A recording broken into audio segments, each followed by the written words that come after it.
crackle of a campfire to capture the real spirit of the outdoors. But what does it take to build a safe fire?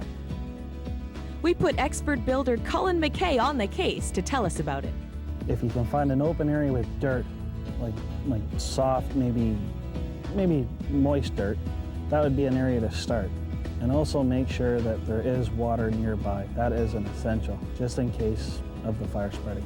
We're going to start this naturally because in case you don't have newspaper, we have dried up pine needles that we're going to use today. We're going to use some of that. And when you start a fire, use small pieces of wood if you can find it. Use it as kindling.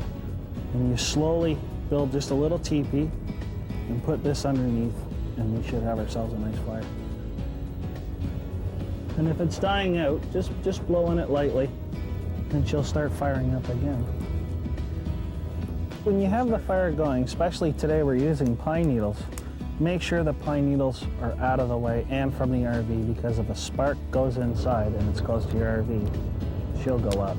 But always keep your water close, always, because if anything happens, that's the main safety precaution that you have. This is the thing that's going to save you. And when it comes to choosing your fuel, Colin has a few pointers. Don't get anything with leaves on it because it's too moist. The drier, the better. Or, if you can, what we have here today is just pieces of old plywood from home. It'll do the same thing. It'll start. According to Colin, a fire of this size will burn for an hour or so at least. You can have it for a wiener roast or a marshmallow roast, and it's good for the kids because it's not big enough to really hurt them. If you have them, say, 4 to 5 feet back, that's perfect. You'll feel the heat perfect. The smaller the fire, the more heat you will feel because it's slower to the ground.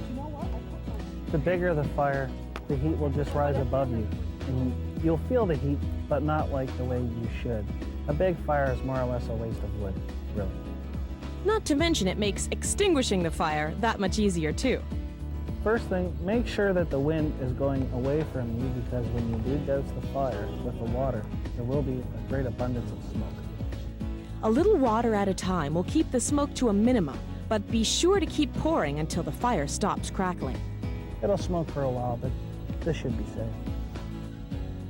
Of course, you should always check with the forest warden or campground owner to make sure that fires are allowed.